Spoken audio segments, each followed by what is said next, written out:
രാവിലെ എഴുന്നേറ്റിട്ടുണ്ട്. രാവിലെ എന്ന് പറയുമ്പം ഒരു 7:30 ഒക്കെ ആയപ്പോഴത്തേക്കും, ഒരു 7:15 7:30 ആയപ്പോൾ എഴുന്നേറ്റു. എന്നിട്ട് ആദ്യം കുറച്ച് വെയിൽ കൊണ്ടു. അത് കഴിഞ്ഞ് ശേഷം വാഷ്റൂം പോയി, പിന്നെ ബ്രഷ് ചെയ്തു. എല്ലാം കഴിഞ്ഞിട്ട് വീണ്ടും തിരിച്ചു വന്നിട്ട് വീണ്ടും പല്ല് തേച്ചിട്ട് തിരിച്ചു വന്നു.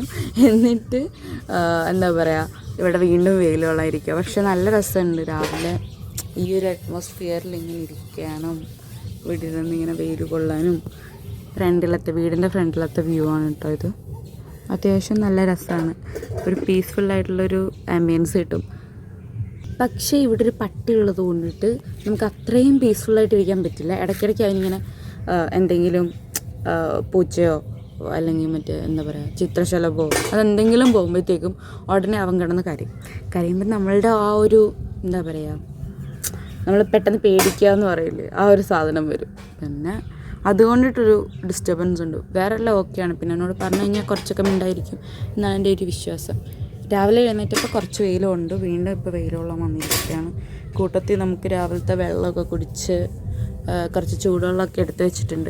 ബാക്ക് ടു എൻ്റെ റൊട്ടീനിലോട്ട് പോകാനുള്ള ഫസ്റ്റ് സ്റ്റെപ്പായിട്ട് ഞാൻ കരുതുന്നു. ഇതൊക്കെ കുറച്ച് കഷ്ടപ്പാടാണ്, എന്നാലും കുഴപ്പമില്ല. രാവിലെ അമ്മ വിളിച്ച് എഴുന്നേൽപ്പിക്കുന്നുണ്ട്. വെയിൽ കൊള്ളണം എന്ന് ഡോക്ടർ പറഞ്ഞല്ലോ, അതുകൊണ്ട് എന്തായാലും വെയിൽ കൊള്ളാതിരിക്കാൻ പറ്റത്തില്ല. അപ്പോൾ രാവിലെ എഴുന്നേറ്റു. ഇനിയിപ്പോൾ കുറച്ച് ഓയിലൊക്കെ ചെയ്യണം ഹെയറിൽ. പിന്നെ നല്ല രീതിയിലൊന്ന് എണ്ണ തലയിൽ വെച്ച് കുളിച്ച് വീട്ടിൽ കുറച്ച് പീസ്ഫുള്ളായിട്ടിരുന്ന് കുറച്ച് പഠിക്കാനൊക്കെ ഉണ്ട്. അതൊക്കെ ഒന്ന് പഠിച്ച് ജസ്റ്റ് മെല്ലെ അങ്ങനെ ഓരോരോ കാര്യങ്ങൾ സ്റ്റാർട്ട് ചെയ്യണമെന്നുണ്ട്. അപ്പം നമുക്ക് മെല്ലെ ഓരോ റൊട്ടീനിലോട്ട് കയറാം. നമ്മുടെ പഴയ റൊട്ടീനിലോട്ട് മെല്ലെ കയറി വരാം. നമുക്ക് നോക്കാം എങ്ങനെ ഉണ്ടാവും എന്ന് അറിയില്ല. But I will try my best. എൻ്റെ ഫേസൊക്കെ നിങ്ങൾക്ക് കണ്ടു കഴിഞ്ഞാൽ മനസ്സിലാവും, ഭയങ്കരമായിട്ട് ഇൻഫ്ലമേഷൻ ഉണ്ടായിരിക്കുകയാണ്. മീൻസ് വണ്ണം വെച്ചു എന്ന് പറയാം കുറച്ച്, പക്ഷെ ബാക്കി ഇവിടെയൊക്കെ വണ്ണം വെച്ചിട്ടല്ല, എനിക്ക് ഭയങ്കരമായിട്ട് എന്താ പറയുക, ഒരു ഇൻഫ്ലേറ്റഡ് ആയിട്ടുള്ളൊരു ഫേസും കാര്യങ്ങളും എല്ലാം കുറച്ച് എന്താ പറയുക വീർത്തിരിക്കുന്ന പോലത്തെ ഒരു ഫീല്. അപ്പം നമ്മുടെ ഫുഡിൻ്റെ പ്രശ്നം, അതുപോലെ നമ്മുടെ ഹെൽത്ത് ഇഷ്യൂസൊക്കെ കൊണ്ടിട്ട് നമുക്ക് ഫേസിലൊക്കെ ഇങ്ങനെ വരാമല്ലോ.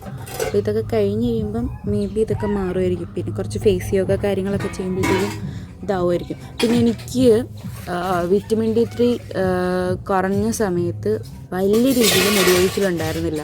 ബട്ട് ഇപ്പം ഞാൻ അതിൻ്റെ മരുന്നെടുത്തതിന് ശേഷമാണെന്ന് തോന്നുന്നു ഇടയ്ക്ക് നല്ല രീതിയിൽ മുടി കൊഴിയുന്ന പോലെ ഫീൽ ചെയ്യുന്നുണ്ട്. ബ്ലാക്കി ബട്ട് ഇപ്പം ഭയങ്കരമായിട്ട് കൂടിയിട്ടുണ്ട്. മുടി ഇങ്ങനെ നമുക്ക് വരുന്നത് അറിയാൻ പറ്റും. മുടി കൊഴിച്ചിൽ നല്ലോണം ഉണ്ടാവുന്നുണ്ട്. അപ്പം അതിനെന്തെങ്കിലുമൊക്കെ റീസൺസ് ഉണ്ടാവും. ഫുഡൊക്കെ കഴിച്ചത് റെഡിയാക്കി എടുക്കണം. അപ്പം അത്രേ ഉള്ളൂ. ടാറ്റാ.